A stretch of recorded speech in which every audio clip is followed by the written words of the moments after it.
La radio como la conoces, déjala de lado. Lo que viene ahora es otra cosa.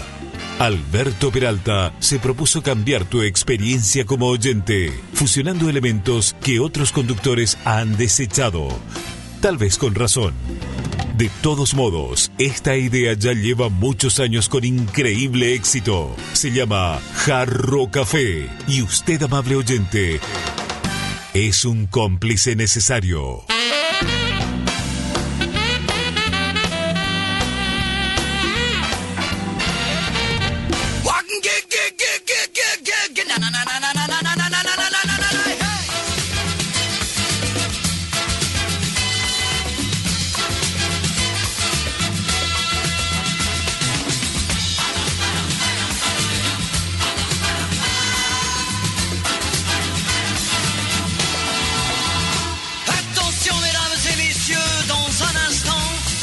Installez-vous dans votre fauteuil bien gentiment. 5, 4, 3, 2, 1, 0, parti. Tous les projecteurs vont s'allumer et tous les acteurs vont s'animer en même temps. Attention mesdames et messieurs, c'est important. On va commencer. C'est toujours la même histoire depuis la nuit des temps. L'histoire de la vie et de la mort, mais nous allons changer le décor. Espérons qu'on la jouera encore dans 2000 ans.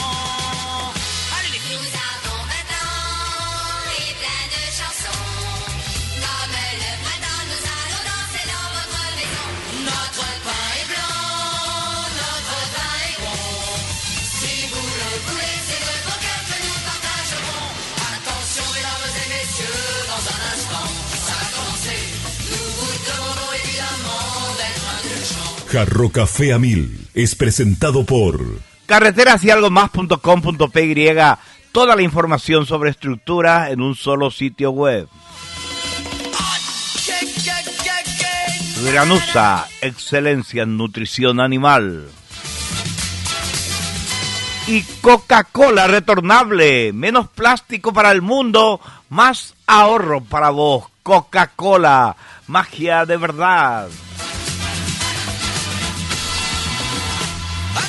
Muy bien, muy buenas tardes, ¿cómo están ustedes? Bienvenidos a este Jarro Café que culmina muchas veces, según me cuentan varios oyentes, su trabajo, su labor del día, y suben a su vehículo o suben a un ómnibus y escuchan por aplicación o por la radio del vehículo el programa. Me pone muy contento, eso les agradezco de corazón. Es una deferencia la que tienen conmigo y eso es realmente un honor inmerecido, pero se agradece por más que sea inmerecido, ¿verdad?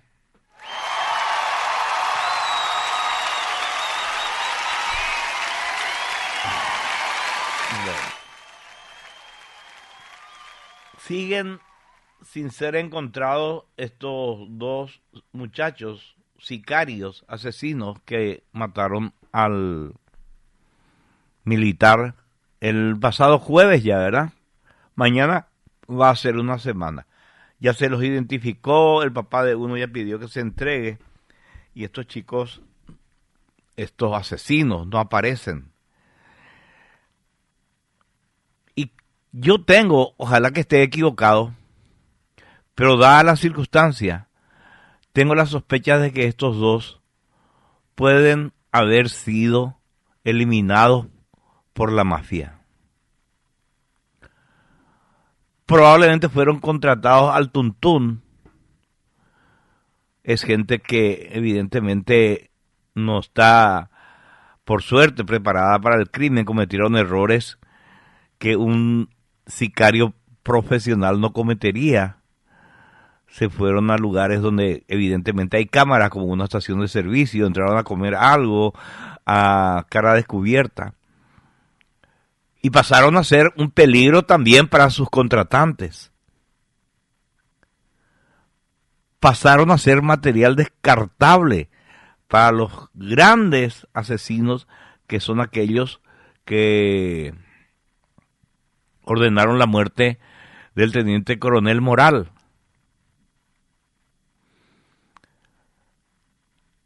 Yo espero realmente que estén con vida y que se entreguen, porque realmente también corren peligro, si es que todavía no fueron encontrados por sus mandantes. Esto también muestra cómo muchas veces un hogar deshecho incide en la psiquis y convierte a jovencitos como el que disparó, parece que no tenía 16 o 17 años, en personas altamente peligrosas para la sociedad, personas no aptas para vivir en sociedad. Una cosa lamentable, ¿verdad? Desde todo punto de vista. Muy bien, vamos a tratar de concluir hoy la historia de Miguel de Cervantes Saavedra. Ya pasaron muchos días y estábamos hablando que estuvo 5 años sirviendo en el ejército y otros 5 años secuestrado por piratas musulmanes que pedían un rescate por él, y al final volvió a Madrid, pero un año después viajó de nuevo al África, pero esta vez con una misión del rey. El rey Felipe II era un rey muy ilustrado y creó una red de espionaje gigantesca por toda Europa. Y en esa red fue contratado para una misión Miguel de Cervantes. ¿Por qué el rey Felipe II tenía una red de espionaje tan grande? Porque él tenía como objetivo conservar la posición de España como potencia mundial. Incluso entonces armó un sistema criptográfico para los espías. Carlos Carnicer se llama el autor de un libro espectacular al respecto, se llama Espías de Felipe II, y muestra cómo Felipe II ideó una especie de abecedario paralelo donde sustituía letras y sílabas y hasta palabras por signos o números para que los espías, al mandar sus mensajes, y si cae ese mensaje en manos, digamos, no adecuadas, no entiendan un carajo lo que está escrito ahí, solo él podía entender. Y probablemente algún secretario que le hacía la transcripción.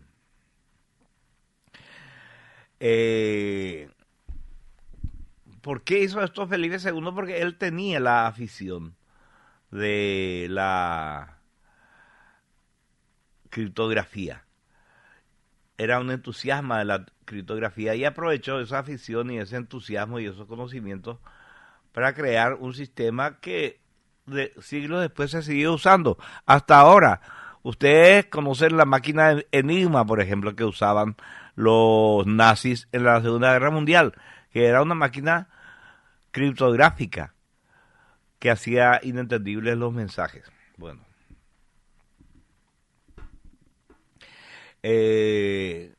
Volvamos al libro Espías de Felipe II. Carnicer dice en ese libro, está demostrado que Cervantes ofreció sus servicios como informante. No utiliza Carnicer, el autor del libro, la palabra espía, pero informante, espía son primos hermanos, ¿verdad? Y también cuenta Carnicer en su libro que Cervantes realizó, dice, una breve misión informativa en Orán, que entonces era un presidio español. Eso ocurrió en junio de 1581. Desde Orán, en el África, siendo Orán un enclave dominado por los españoles y usado como prisión, el Manco de Lepanto viajó unos 80 kilómetros hasta llegar a Mostaganem, que era un enclave berberisco que fue conquistado por Barbarroja en 1516. Esa es otra historia que un día vamos a contar, la historia de Barbarroja. ¿Cuál era la misión de Cervantes como espía? Tenía que recabar información sobre las actividades del gobernador de Argel, que además era almirante corsario de la armada turca. Uluç Ali se llamaba este muchacho. Uluç Ali había estado también como Cervantes en Lepanto, en la batalla de Lepanto. ¿Y por qué quería el rey Felipe II datos sobre las actividades de Uluç Ali? Porque había rumores de que este marino musulmán, poderoso, almirante de una armada corsaria, quería romper la tregua que regía en ese momento y que habían firmado previamente España y el Imperio Otomano. Cervantes estuvo un mes ahí en la zona turca, en Mostaganem, y cuando volvió cobró 100 ducados por su misión. Pero no se sabe qué información llevó, qué es lo que rindió esa misión. Lo cierto es que el hecho de que esta misión fuera secreta no explica que no haya rastro documental del cual se pueda hoy, a través de la visita de archivos, sacar información sobre qué es lo que trajo de Orán este muchacho Cervantes. Hay también otro libro de otro español, Fernando Martínez Laínez, en el cual se habla de este episodio en la vida de Cervantes. Se llama el libro Espías del Imperio. Y ahí él da otros detalles. Fernando Martínez Laínez dice, por ejemplo, que Cervantes estuvo en Orán y después de ahí se disfrazó y pasó disfrazado a Mostaganem. Y probablemente dice, debió de entregarle al rey informes secretos sobre Argel y la zona próxima, y así. Martínez Laínez también explica que después de cumplir esa misión, Cervantes viajó a Lisboa, en donde estaba el rey de España en ese momento, en Lisboa, porque también Felipe II fue proclamado rey de Portugal. Evidentemente, él estuvo viviendo de los favores del rey. Hablo de Cervantes porque estuvo 1 año y medio como, digamos, cuadro espía. O sea, no le daban misiones, pero estaba él ahí a disposición, digamos, ¿verdad? Parece ser que nunca más le dieron una misión porque no hay rastros de algún viaje como informante, como recabador de información de Cervantes. A lo mejor eso nosotros, los que nos deleitamos con sus novelas y especialmente con el ingenioso hidalgo Don Quijote de la Mancha, tenemos que agradecer que no le haya dado ninguna otra misión el rey, porque ahí dejó atrás sus actividades como soldado, como espía, y decidió volver a Madrid y escribir. Evidentemente él tenía la certeza de que era bueno escribiendo. A lo mejor sus informes eran verdaderas novelas, qué pena que se perdieron, ¿verdad?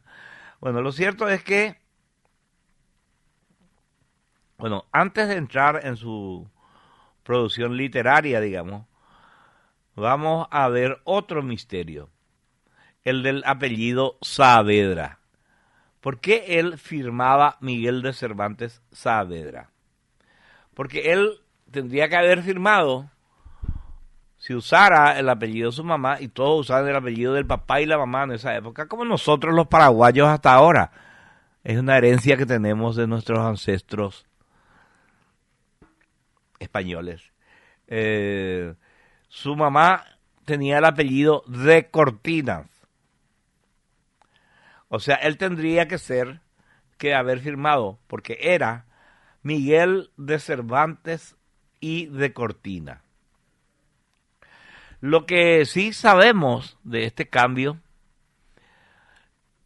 dentro del misterio de no entender exactamente por qué, sabemos que hizo ese cambio tras su liberación del secuestro por parte de los musulmanes. Hay también gente que cree que pudo usarlo ya durante su cautiverio. Bueno, lo cierto es que aparece el apellido Saavedra en la publicación de su primera novela, La Galatea, en 1585. Pero no en la tapa, sino adentro. Hace una dedicatoria en la primera página. O sea, en la primera página está el título, en la segunda página hay una dedicatoria donde dice mi agradecimiento especial a Ascanio Colonna. Ascanio Colonna era un joven noble de una familia notable y por lo visto le ayudó para terminar su obra o para imprimir su libro. Por eso que, y ahí él, en ese agradecimiento, Ascanio Colonna firma el agradecimiento con el apellido Saavedra, Miguel de Cervantes Saavedra. Y también después, en el 1586, un año más tarde de la publicación de su libro, en su firma de un documento judicial que se relaciona con la dote de su esposa Catalina de Palacios, firma el tipo Miguel de Cervantes Saavedra. También hay algo curioso, ¿verdad? Porque tanto en la firma, en la Galatea, en la firma del homenaje que le hace a Ascanio Colonna, como en ese documento judicial de la dote de su señora, él escribe Cervantes con B larga, no con B corta como nosotros creemos y escribimos cuando escribimos algo con referencia a él, y en todas las republicaciones, en todas las ediciones de sus novelas está con B corta, pero él escribía con B larga. Bueno, ¿y de dónde viene Saavedra entonces? El apellido que él adoptó. Saavedra es un apellido gallego.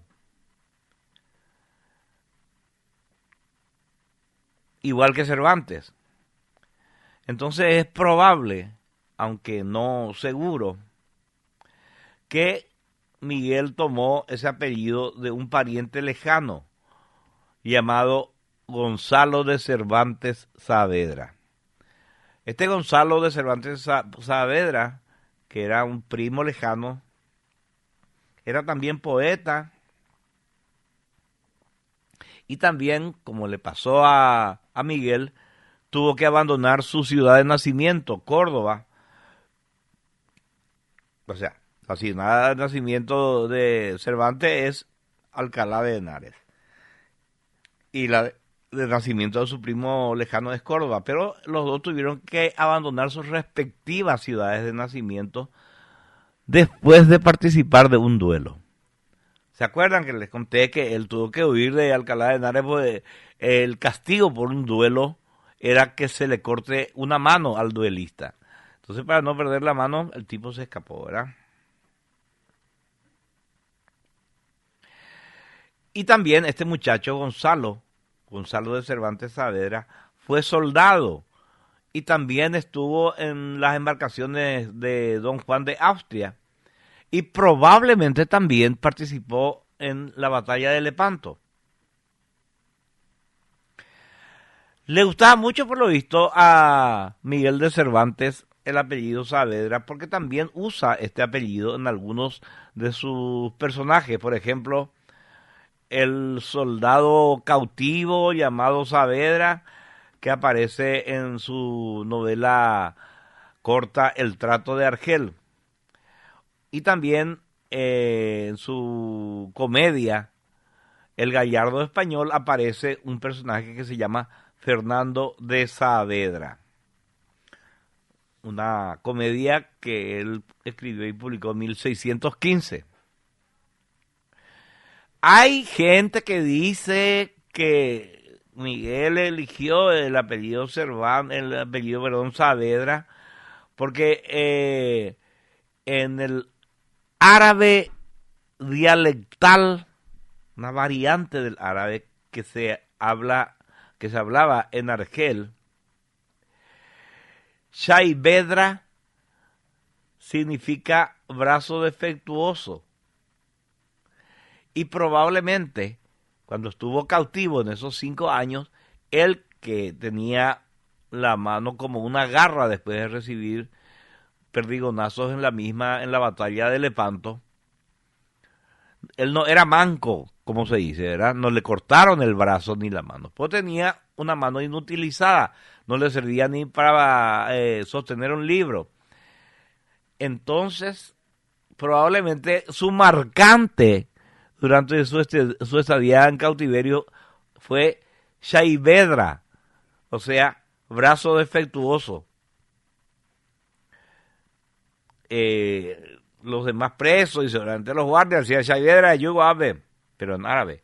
Y por eso él adoptó Saavedra, porque le recordaba eso, de que en cautiverio le decían Saavedra.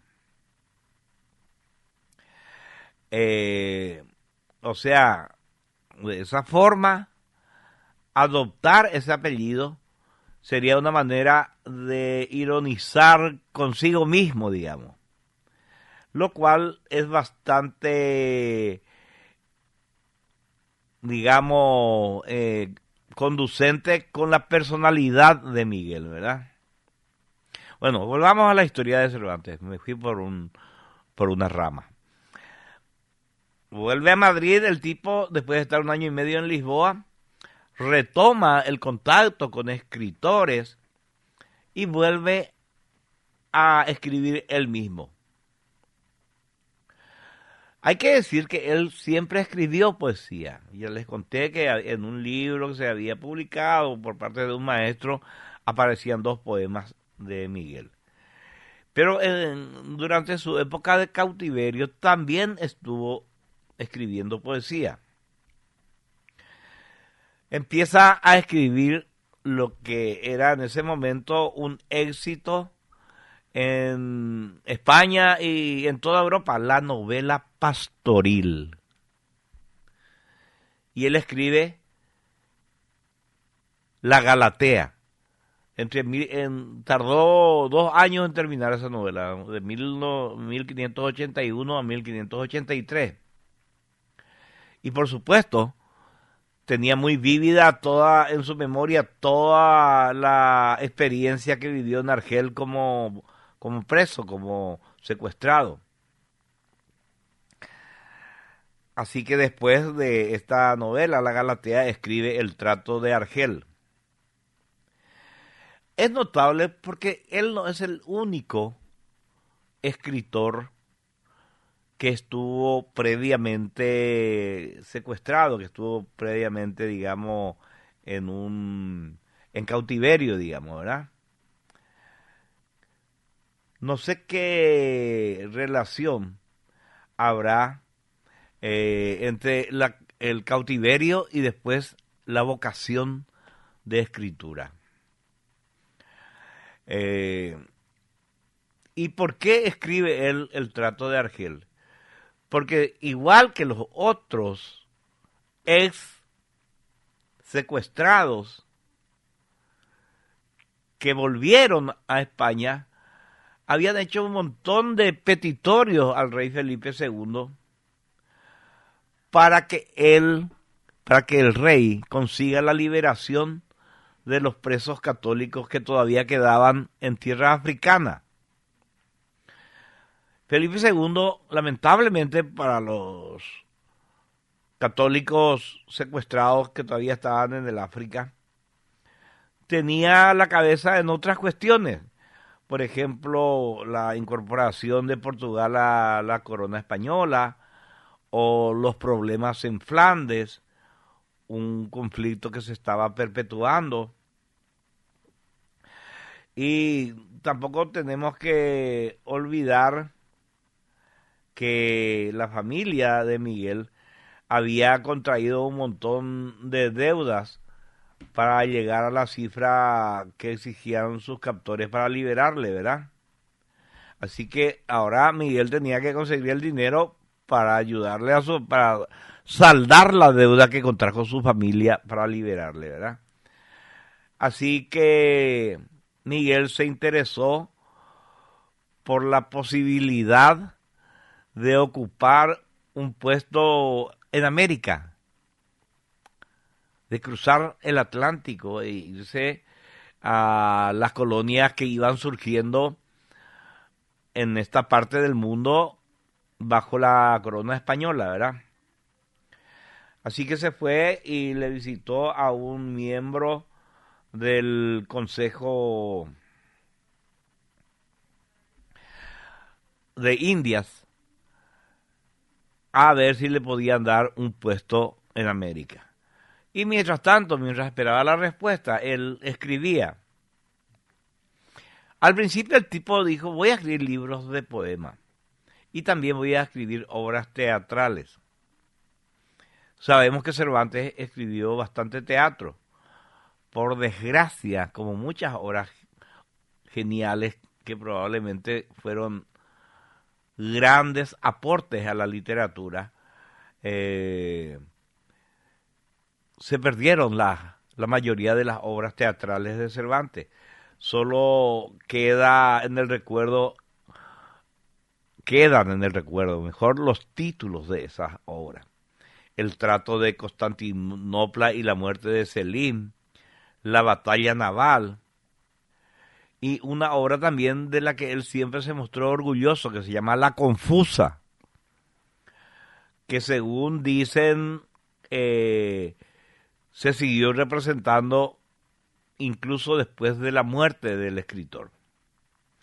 Pero sí tenemos 3 obras teatrales que se salvaron: El trato de Argel, La conquista de Jerusalén y La destrucción de Numancia. Bueno, vamos a hablar un poco de la vida personal de Cervantes. El tipo le conoce a Ana de Villafranca, abuela de Pato Villafranca seguramente, en 1583. ¿Quién era esta Ana de Villafranca? Era una chica que trabajaba como tabernera junto a su marido. Era una chica casada, trabajaba con su marido, pero por lo visto el marido era un poco descuidado y la chica se quedó embarazada de Cervantes. Y en 1584 nace de esta unión, digamos, espúrea, una nena que se llamó Isabel. Cervantes, por supuesto, cuando ella queda embarazada, deja de frecuentar la taberna por temor de que reciba algún reproche del marido engañado. Pero cuando esta nena, Isabel, cumplió 15 años, él le reconoció. Ella se había quedado huérfana ya en ese momento por el fallecimiento de su mamá. Y ella pasó a firmar como Isabel de Saavedra, porque en ese momento Miguel no le dio su primer apellido y le consiguió un trabajo en la casa de una de las tías de Miguel. O sea, a su hija le llevó a que trabaje en la casa de su hermana Magdalena. Bueno, la relación entre el papá y la nena nunca fue demasiado buena, digamos. Eh, Más o menos en la época en que nació Isabel, Cervantes se había ido a la aldea toledana llamada Esquivias. Y ahí le conoció a la que después se iba a convertir en su esposa. No tan después, apenas unos meses más tarde, en diciembre de ese 1584. Le conoce a esta chica, se enamoran por lo visto y rápidamente se casan. Ella se llamaba Catalina de Palacios y tenía 19 años. O sea, era 18 años menor que Cervantes, que tenía en ese momento 37. Catalina y Miguel no llegaron a tener hijos. Pero parece ser que Cervantes tuvo hijos por otro lado. Por ejemplo, hay algunos historiadores que dicen que tuvo un hijo en Nápoles que se llamó, escuchen, Promontorio, se llamaba su hijo, Promontorio. ¿Por qué? Pobre criatura, ¿verdad? Me hace acordar de una escena de una película de Cantinflas, El Padrecito. Va una pareja y los invitados de la pareja a la iglesia para bautizarle al nene. Y le atiende el cura, que era Cantinflas, y le dice, muy bien, dice, ¿y cómo se va a llamar esta criatura? Y el papá dice, Nepomuceno. Y Cantinflas dice, ¿por qué? ¿Por qué le van a poner ese nombre? Porque así me llamo yo, le dice el papá. Y Cantinflas le dice, y no le da vergüenza llamarse Nepomuceno, no le voy a bautizar a esta criatura con ese nombre. Bueno, el hijo de Miguel de Cervantes Saavedra se llamó Promontorio. Y él escribió un poema en el que le menciona a este hijo, que se llama El viaje del Parnaso, que publicó en 1614. Y en este poema mezclaba personajes imaginarios con personajes reales de su propia vida. Pero no hay demasiadas pruebas de que Promontorio haya sido su hijo, ¿verdad?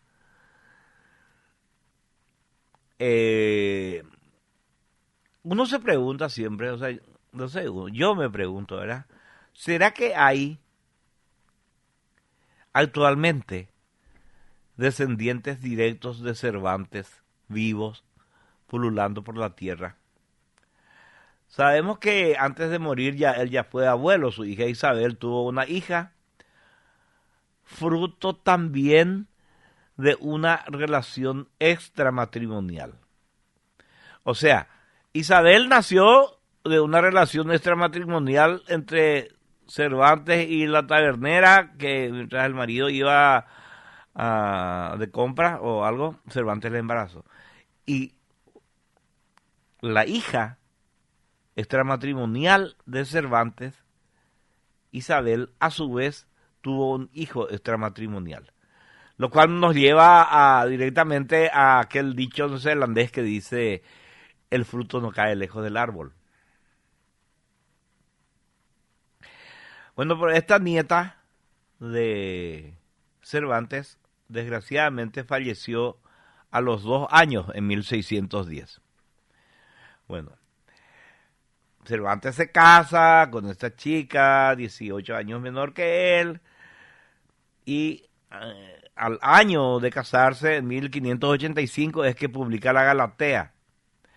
Y en esta obra hay un canto en el que elogia a 100 intelectuales que son sus coetáneos, entre ellos Góngora, Lope de Vega, Fray Luis de León y otros, ¿verdad?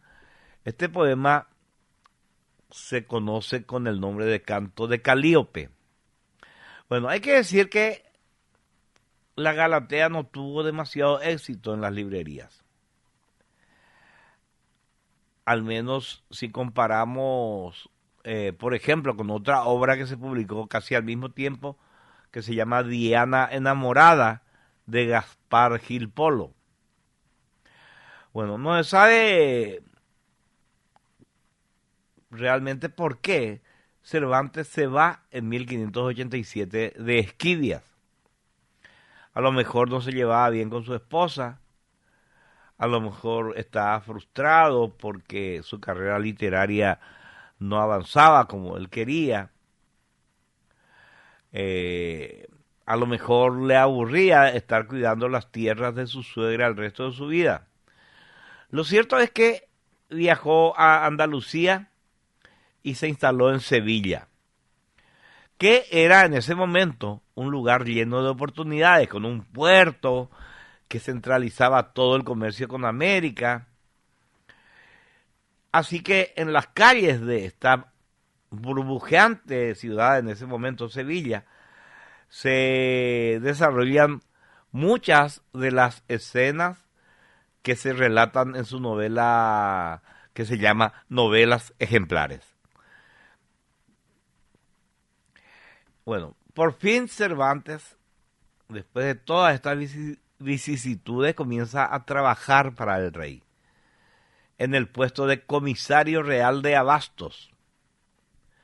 ¿Qué era lo que tenía que hacer el comisario real de abastos?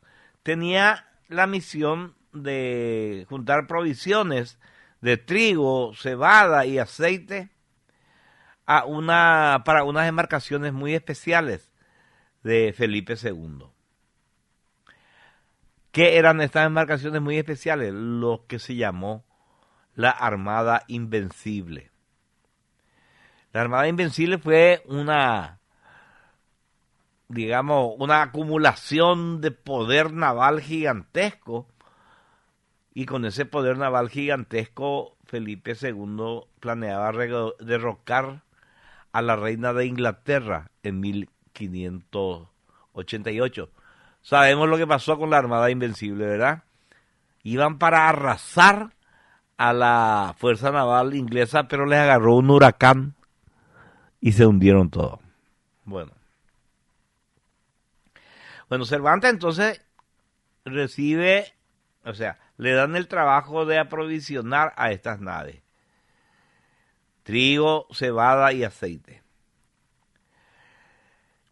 Y no fue un trabajo fácil, digamos, ¿verdad?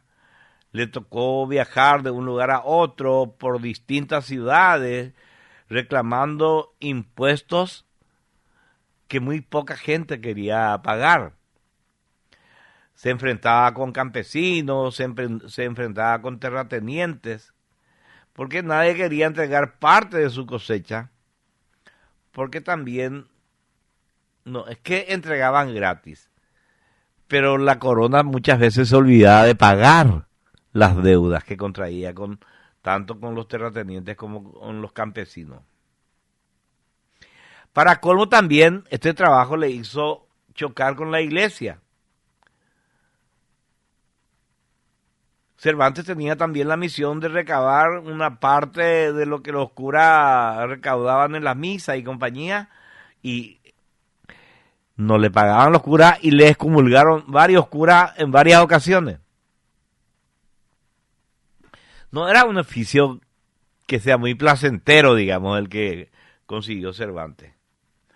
Bueno, cuando llevaba 3 años como recaudador, pidiendo a la gente exigiendo a la gente que pague impuestos y la gente insultándole, le pidió al Consejo de Indias en 1590 un puesto en América. Quería irse. Pero como le pasó 8 años antes, en 1582, de nuevo su petición cayó en saco roto. No había lugar para el pobre en América. En su trabajo como recaudador de impuestos, se quedó 10 años en ese trabajo. Tuvo que mandarle a algunos ciudadanos a la cárcel. Y él también terminó en la cárcel por lo menos en 2 oportunidades. La primera en 1592, acusado de venta ilegal del trigo recaudado. O sea, Evidentemente Cervantes juntaba el trigo para el rey y una parte vendía por su cuenta. Pero estuvo pocos meses en la cárcel esa vez. Y más tarde, cuando ya estaba instalado en Madrid con su esposa, le ofrecieron un nuevo puesto en la provincia de Granada. Le nombraron recaudador de impuestos impagados. O sea, no es que en este primer trabajo él tenía que decir, bueno, muchacho, este fin de mes tenés que pagar tus impuestos. Pero no, en el siguiente trabajo él tenía que ir a visitarle a la gente que no pagó sus impuestos. A los morosos. Ya era peor, cada vez peor los trabajos del pobre Cervantes, ¿verdad? Pero en ese trabajo terminó de vuelta Cervantes preso en 1597. Esta vez en la cárcel real de Sevilla. ¿Por qué? Porque no cuadraban las cuentas. Le acusaron de que se quedó con parte del dinero recaudado. Y el juez le exigió el pago de una suma gigantesca, evidentemente también injusta. Y Cervantes estuvo preso durante meses, hasta que el propio rey, Felipe II, intervino a petición del propio Cervantes, que le mandó una carta, y el juez le liberó. Pero el asunto económico de este tema, de que él parece haberse quedado con parte del dinero recaudado, siguió vivo. Seguía arrastrando deudas con el erario público, digamos. Bueno, en esta última década, aparte de trabajar como azote de los morosos, estuvo escribiendo algunos poemas y algunas novelas cortas. Pero todavía su obra cumbre, la obra que lo hace universal, El Quijote, estaba por llegar. Él empezó a escribir El Quijote después de cumplir los 50 años, mientras estaba encerrado en la cárcel de Sevilla. Y esto no se puede discutir porque es lo que él cuenta en el prólogo de la primera parte del Quijote. Él mismo dice, yo empecé a escribir estando preso, ¿verdad? Bueno, sale de la cárcel y regresa a Toledo. Estamos en 1600. Justo cuando llega la terrible peste negra, que ya había pasado por Castilla, que amenazaba a Andalucía. Y él vuelve a Toledo, la ciudad que estaba a punto de ser castigada por la peste negra. Ese mismo año, 1600, falleció su hermano Rodrigo en una guerra, en una batalla, en la batalla de Newport, en Flandes, que también se conoce como la primera batalla de las dunas. 3 años después, en 1603, Cervantes se instala con su esposa, sus hermanas, su hija y su sobrina en Valladolid, siguiendo los pasos, digamos, de la corte española, que estaba en Valladolid desde 1601. El éxito, después de una vida que había sido de fracaso en fracaso, como soldado, como poeta, como dramaturgo, como recaudador de impuestos, le llegó cuando cumplía 57 años. 57 años de esa época no es como 57 años actualmente. Muy poca gente llegaba a los 57 años. Estamos hablando de la Edad Media.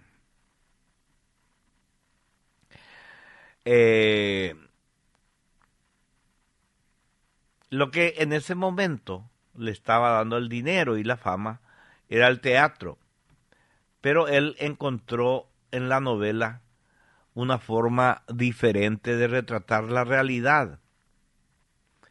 Tenía ironía, tiene ironía el Quijote a Cacharrata. Además, fina ironía. Y algunos llegaron a confundir, algunos lectores, digamos, y críticos, esa fina ironía con comicidad pura. pero en realidad encierra mucho más cada uno de los capítulos del Quijote,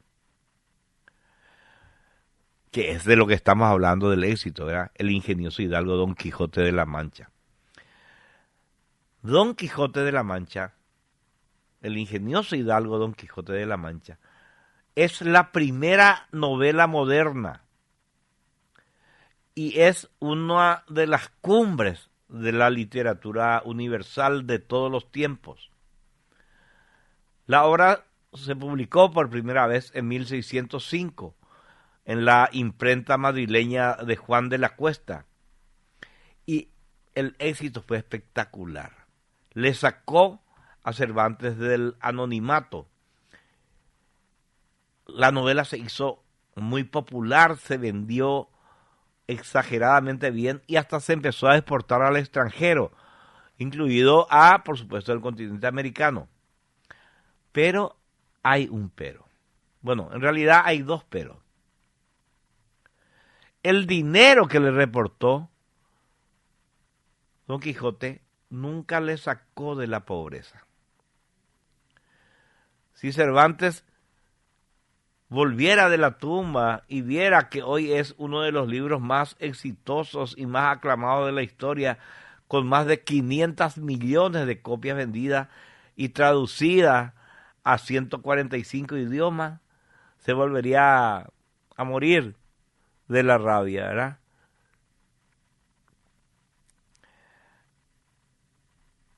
Ese es uno de los peros. Y el otro pero es que la novela no le dio el respeto que se merecía en las élites intelectuales españolas.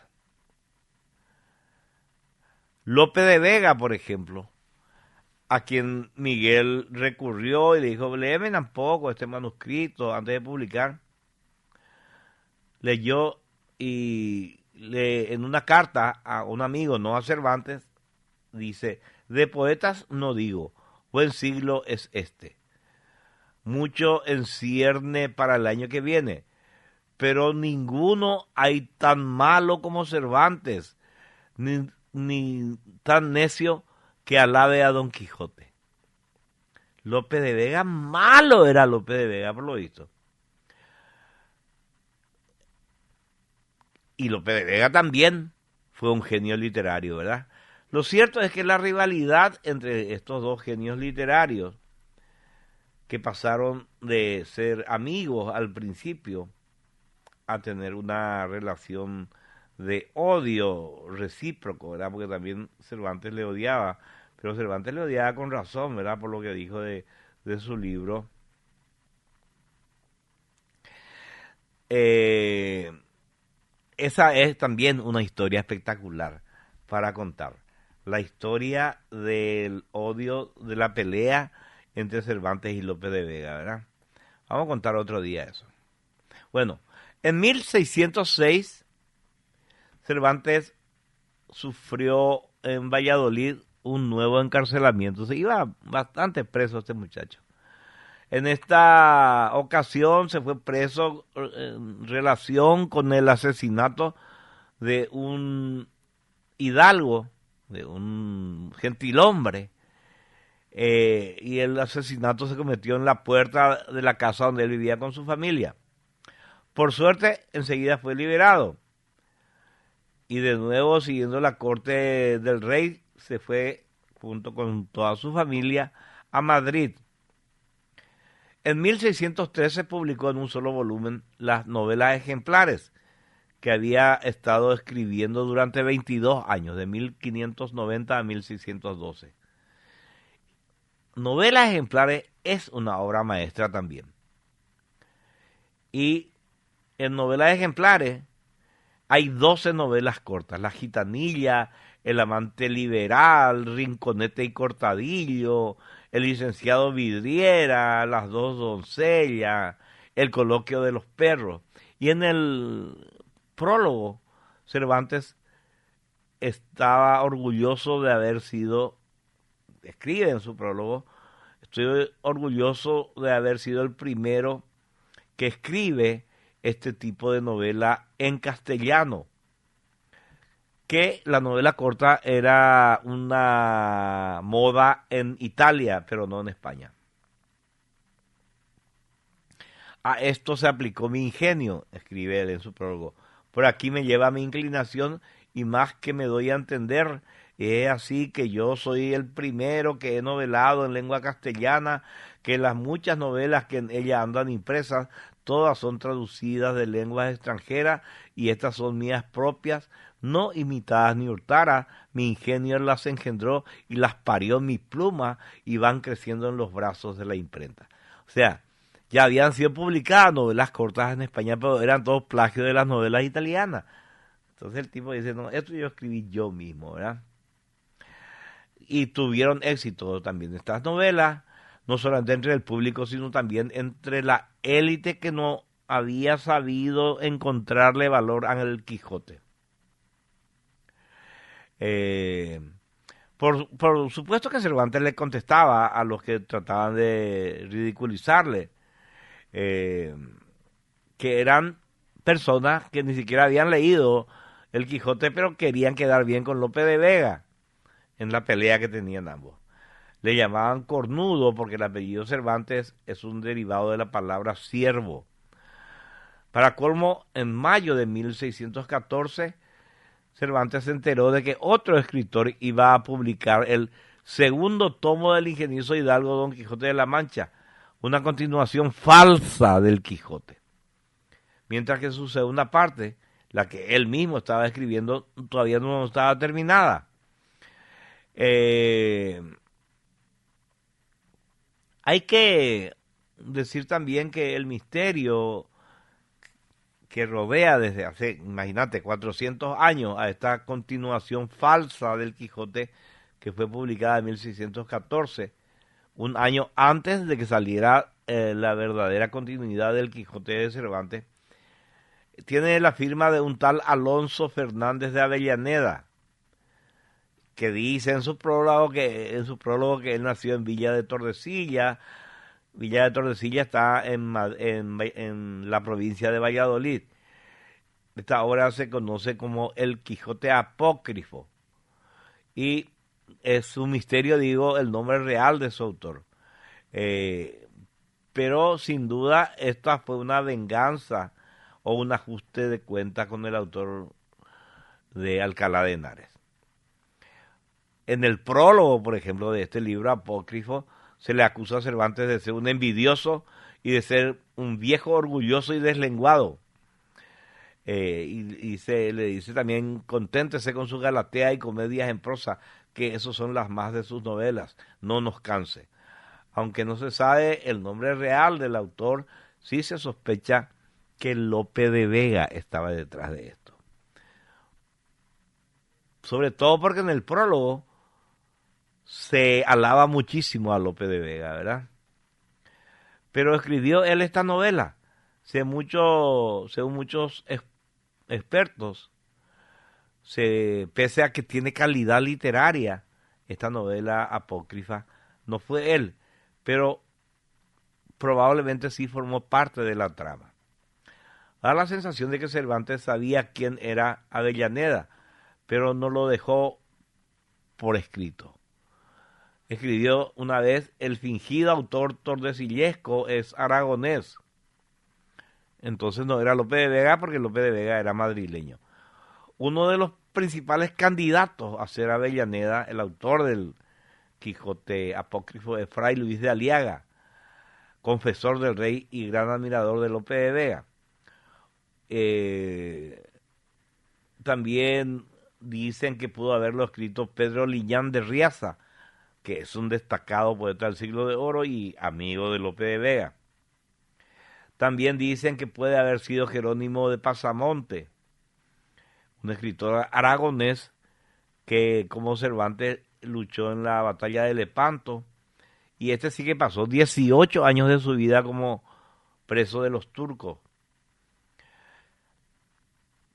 Bueno, tras su liberación escribió una autobiografía titulada, estamos hablando de Pasamonte, Vida y Trabajos, en las que se atribuía a sí mismo acciones heroicas muy similares a las que sí vivió Cervantes. Si se cree que puede ser Avellaneda, es porque Cervantes se supone que se inspiró en él a la hora de crear uno de los personajes que aparecen en la primera parte del Quijote, el galeote Ginés de Pasamonte. Y en la novela no queda bien parado. Ginés de Pasamonte es un pícaro, un ladrón, mentiroso, cobarde, todos los chiches, ¿verdad? Bueno, estas cosas permanecen en el misterio, ¿verdad? Ahí hubo una pelea ahí, insultos van, insultos vienen, pero mientras tanto, mientras se peleaba, Cervantes escribió 8 comedias y 8 entremeses nuevos nunca representados, que publicó en 1615. Ahí está El Gallardo Español, Los Baños de Argel, El Laberinto del Amor y otros, ¿verdad?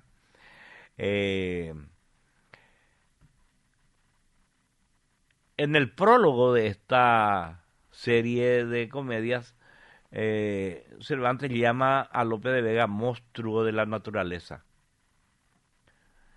Un elogio inesperado a su enemigo, ¿verdad? Bueno, Cervantes también publicó una novela bizantina, fue su última novela, Los trabajos de Persiles y Sigismunda, que publicó poco antes de morir. O sea, que terminó poco antes de morir y se publicó de manera póstuma. Cervantes falleció el 22 de abril de 1616 a los 68 años, sin el reconocimiento que había merecido de por vida. Algunos dicen que murió el mismo día que otro genio de la literatura, Shakespeare. No es cierto. Se dice que Cervantes falleció el 23, pero el 23 fue enterrado, murió un día antes. Y Shakespeare falleció el 23 de abril, pero en una época en que en Inglaterra todavía se usaba el antiguo calendario juliano, mientras que en España ya se usaba el gregoriano, creado en 1582, y que es el que seguimos usando hasta ahora, ¿verdad?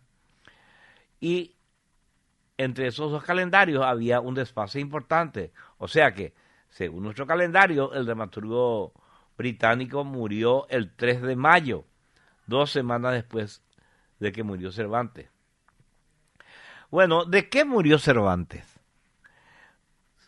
Se cree que tenía una cirrosis hepática no relacionada con el consumo del alcohol y que esta cirrosis le provocó también diabetes, lo que explicaba que en la etapa final de su vida tuviera siempre tanta sed, o sea, tenía polidipsia, se llama eso, ¿verdad? Y tenía cansancio crónico, que se llama astenia. Él pidió ser enterrado en el convento de las Trinitarias Descalzas de San Ildefonso, en un barrio de Madrid que se llama Las Letras, pero durante siglos fue un misterio el lugar exacto, ya que después de una obra de remodelación comenzada en el siglo XVII, se perdió la pista de sus restos. En 2015, después de un año de investigación arqueológica, los científicos localizaron parte de los restos del escritor en el subsuelo de la cripta de la iglesia del convento, junto a los restos de su esposa y de otros 15 cuerpos de adultos y de niños. Habían pasado 399 años desde la muerte del autor del Quijote. Desde el verano de ese 2015, hace 10 años, los que se creen en eso de que son los restos de Cervantes, los que descansan en esa iglesia, instalaron un monumento funerario y es motivo de peregrinación. Esta es la historia del ingenioso hidalgo Don Miguel de Cervantes Saavedra. Bueno, tenemos que irnos a la pausa, pero antes...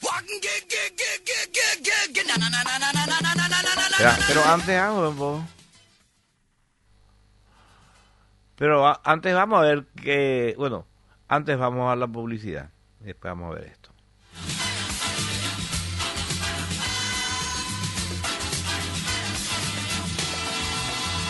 Attention mesdames et messieurs, dans un instant, on va commencer. Installez-vous dans votre fauteuil bien gentiment. Potencia la máxima capacidad genética de tus animales con la ayuda de la solución nutricional creada para campeones. Granusa pone a disposición de los productores Cabaña Crecimiento, un balanceado que potencia la capacidad genética, da mayor eficiencia y da resultados visibles. Contactanos al 0983-133-133 o en nuestras redes sociales de Facebook e Instagram y desarrollemos juntos tu mejor plan. Granusa, excelencia en nutrición animal. ¿Querés ser parte del sector de la construcción de rutas? Tenés que saber que Carreteras y Algo Más de Andrea Peris es un medio digital paraguayo enfocado en las carreteras, energía, infraestructura, agua y saneamiento, tecnología, eventos, en donde mostramos el crecimiento del país y del mundo. Desde Carreteras y Algo Más ofrecemos espacios publicitarios en redes sociales y en nuestra plataforma web. Conocenos más en www.carreterasyalgomás.com.py. Seguidnos en redes sociales, estamos en Facebook, Instagram y YouTube como Carreteras y Algo Más de Andrea Peris y en X como @perisandru. Hacerte conocer a través de nuestra plataforma. Attention mesdames et messieurs, dans un instant, ça va commencer. Installez-vous dans votre fauteuil bien gentiment. Desde Coca-Cola Paraguay reafirmamos nuestro compromiso con la circularidad de los envases. Por eso ahora las botellas de spray están hechas 100% con material reciclado. Vos también podés unirte al ciclo de la frescura, separar tus residuos y darle una nueva vida a tus botellas. Coca-Cola, magia de verdad. Le spectacle n'est pas bien rodé, laissez-nous encore quelques années.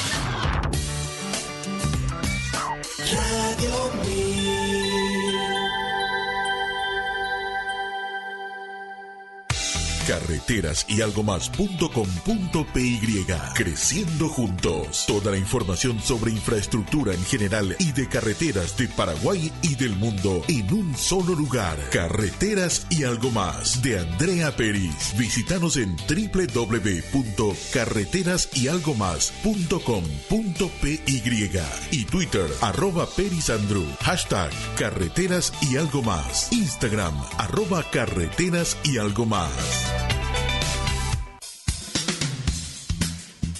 ABH Construcciones ofrece servicios industriales para empresas líderes de nuestro país. Trabajos con pintura epoxi y mortero epoxi, autonivelantes para cámaras frigoríficas y todo tipo de trabajos de construcción en general con mano de obra calificada. Contacta con los profesionales de ABH Construcciones llamando al 0992-731-085.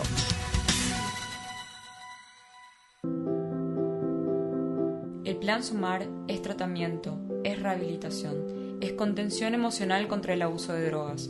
Encontrar los lugares de asistencia en sumar.gobiernodelparaguay.go.py o ante una crisis emocional, llama al 155 las 24 horas.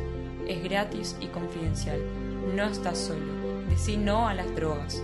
Es un mensaje del Gobierno del Paraguay. Desde Coca-Cola Paraguay estamos comprometidos con la circularidad de nuestros envases. Por eso ahora las botellas de Sprite también están hechas 100% con botellas recicladas. Únete al ciclo de la frescura, separa tus residuos y dale una nueva vida a tus envases. La producción nacional necesita aliados para seguir creciendo. Por esa razón, en Granusa impulsamos el desarrollo productivo del país gracias a la innovación en nutrición animal. Nuestra misión principal es ayudarte a lograr tus objetivos en cada etapa y ciclo productivo. Somos tus aliados estratégicos en nutrición para la ganadería paraguaya. Granusa, excelencia en nutrición. Radio 1000 te escucha, te informa. Seguimos escuchando Jarro Café a 1000.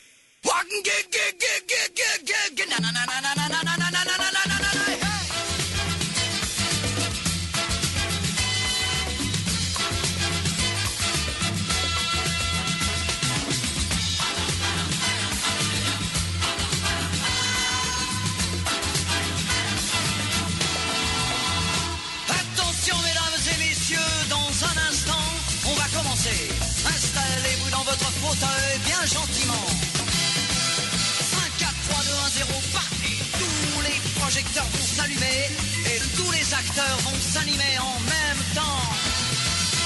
Attention mesdames et messieurs, c'est important. On va commencer.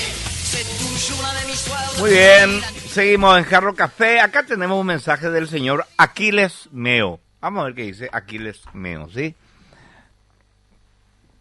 A ver. Ahí va. ¿Qué has hecho, Alberto? Derecho a réplica. El otro día, el senador Jaegui dijo que se sacaron 2 préstamos y que los perros rifaron. Efectivamente, es media verdad lo que él dijo. Supuestamente pagaron deudas de López. ¿Qué puta? ¿De dónde sacó eso, viejo? López hizo la guerra al contado.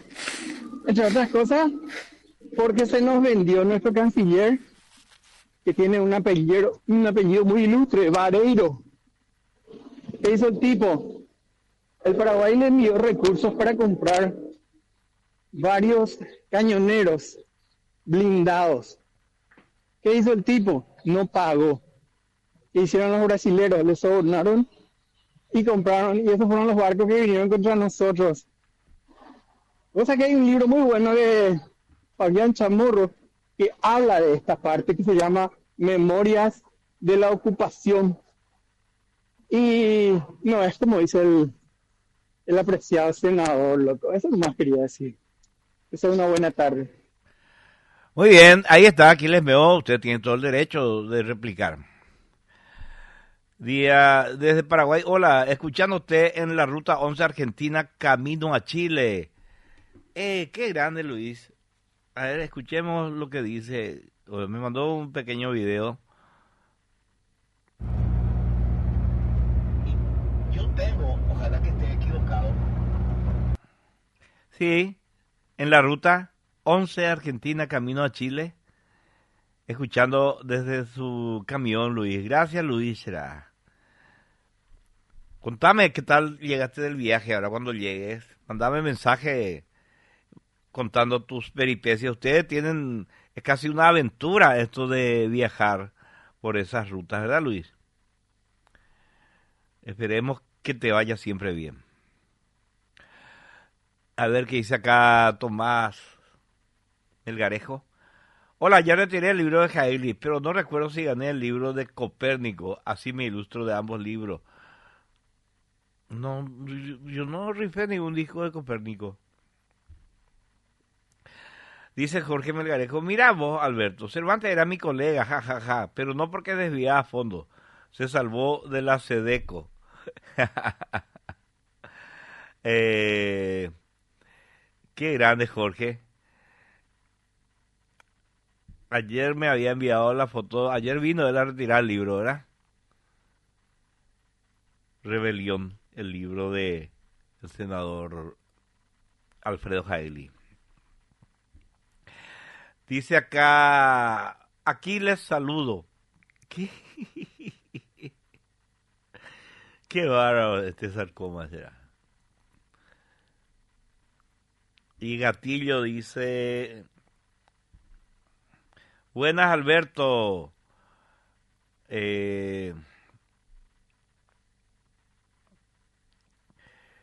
No, pero me mandan un material de Visual Político, ¿verdad? Visual Político es lo más vendido que hay. Zurdos de mierda. Algunos datos son interesantes de Visual Político y Gatillo, pero no haya tomar Visual Político como tu punto de referencia. Tanto Visual Político como Visual Económico. Los dos son canales de YouTube que hacen materiales al mejor postor. Excelente la historia de Cervantes. Abrazo, dice Rodrigo Centurión. Gracias, Rodrigo. Qué suerte que te gustó. Qué lástima, siempre lo iba a sortear el lunes, pero está bien, gracias. Genial el programa, dice Tomás Melgarejo. Ah, bueno. Y acá Guillermo González manda un audio, a ver. Buenas tardes, joven. Para dejar constancia que Te escucho a la mañana de ida al trabajo y también a esta hora de vuelta del trabajo. Como siempre, excelente el programa. Un abrazo rayadito de primera. Sí, señor, rayadito desde primera, después de unos cuantos años, ¿verdad? Excelente, Alberto. Fuerza, dice acá Jover Ovelar. Gracias, Jover. Y Sarcoma manda una carita riéndose. Aquí les saludo, mejor que temen. Aquí les meo, pues. Qué bárbaro. Es extraño el humor de Sarcoma. Nos vamos a ir a la pausa. Radio Mil. Mil AM es tu Radio Mil. Carreteras y algo más.com.py. Creciendo juntos. Toda la información sobre infraestructura en general y de carreteras de Paraguay y del mundo en un solo lugar. Carreteras y algo más de Andrea Peris. Visítanos en www.carreterasyalgomás.com.py y Twitter @perisandru. Carreteras y algo más. Instagram @carreteras y algo más. Desde Coca-Cola Paraguay estamos comprometidos con la circularidad de nuestros envases. Por eso ahora, las botellas de Sprite también están hechas 100% con botellas recicladas. Únete al ciclo de la frescura, separa tus residuos y dale una nueva vida a tus envases.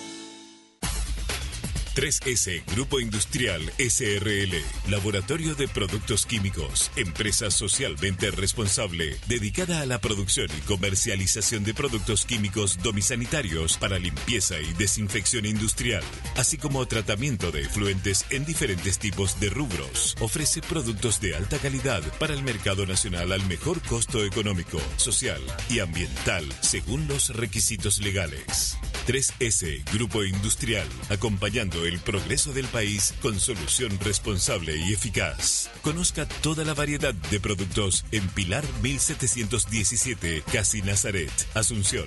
Contactos al 0972 57 2007 y al 0983 78 1277. Proba los mejores chorizos y las mejores hamburguesas, los fiambres y los jamones que no falten en tu heladera. Qué rico está el chipaguazú y la sopa paraguaya, porque en cada momento Guaraní te acompaña. Es Guaraní, el idioma del sabor. Es Guaraní, alimentos Guaraní, el idioma del sabor. Transmite Radio 1000 AM. Seguimos escuchando Jarro Café a 1000.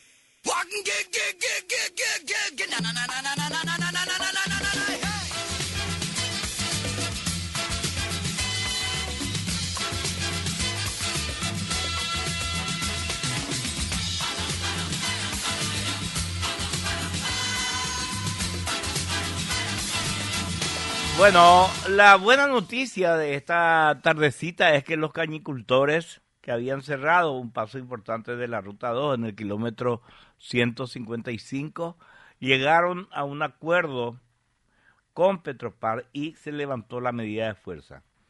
¿Cómo es el acuerdo? Petropar se comprometió a realizar un nuevo llamado a licitación para culminar el tren de Moliendas y también se comprometió a comprar toda la materia prima disponible mientras dure el proceso de reactivación del ingenio estatal de Troche. Petropar vende mucho alcohol, no creo que se quede con, o sea, no creo que sea un clavo que tenga, que compre, digamos, la caña de azúcar que cosechan estos agricultores. La reunión duró más de 6 horas. Estuvieron el presidente de Petropar, Eddie Jara, el ministro de Agricultura y Ganadería, Carlos Jiménez, el titular del Ministerio de Industria y Comercio, Javier Jiménez, los gobernadores de Caguazú y Guairá, Marcelo Soto, César Sosa, y se llegó a un acuerdo para destrabar las medidas de fuerza de los cañicultores. Me parece bien que varios actores importantes del gobierno, como ministros, etcétera, vayan, escuchen y participen de estas reuniones y busquen la solución in situ, porque no son unos bandidos manipulados los que estaban haciendo la manifestación. Eran agricultores de verdad, cañicultores. No eran los autotitulados campesinos sin tierra que por intereses políticos de repente te cierran una ruta, ni eran unos cuantos indígenas manipulados por ONG que también cierran ruta. Esta gente tenía evidentemente algo importante que reclamar y lo hicieron. Y es bueno que la hayan escuchado y que se haya llegado a una solución. Evidentemente no fue fácil. 6 horas duró la reunión y al final se reabrió el paso. Es importante, el diálogo es importante y escuchar es importante. Muchas veces hay gente que no quiere escuchar, pero hay que escuchar. Buenas tardes, Alberto. Se volvió a hackear la página del MEC donde están los datos de los docentes. Cierto, profe Pablo Aveiro. Qué bárbaro, che. Se necesita una política de seguridad digital en este país. Y dice acá, buenísimo el programa, adelante Alberto, dice José Paradera. Gracias José, gracias por escuchar. Bueno, tenemos que irnos a la última pausa.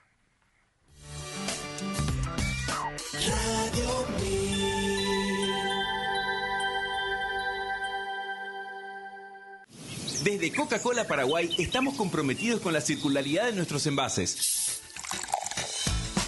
Por eso ahora, las botellas de Sprite también están hechas 100% con botellas recicladas. Únete al ciclo de la frescura, separa tus residuos y dale una nueva vida a tus envases. La producción nacional necesita aliados para seguir creciendo. Por esa razón, en Granusa impulsamos el desarrollo productivo del país gracias a la innovación en nutrición animal. Nuestra misión principal es ayudarte a lograr tus objetivos en cada etapa y ciclo productivo. Somos tus aliados estratégicos en nutrición para la ganadería paraguaya. Granusa, excelencia en nutrición. Transmite Radio 1000 AM.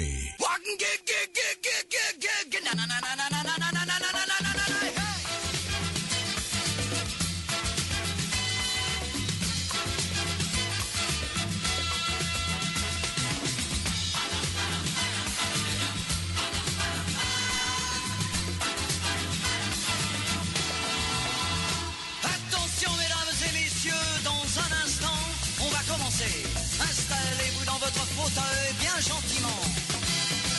5, 4, 3, 2, 1, 0. Bueno, ya no queda nada por decir, ya nos tenemos que ir. Un placer, como siempre, haberles acompañado y que ustedes me hayan acompañado a mí. Realmente estoy orgulloso de que haya gente a la que le guste el programa y que participe. Me encantaría que todos me manden por lo menos un mensaje por día. Pero bueno, así ya está bien. Nos vamos. Fue un placer. Volvemos mañana a las 8 de la mañana.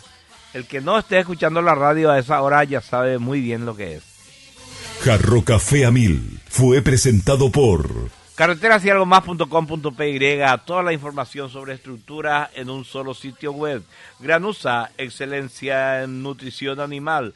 Y Coca-Cola retornable, menos plástico para el mundo, más ahorro para vos. Coca-Cola, magia de verdad.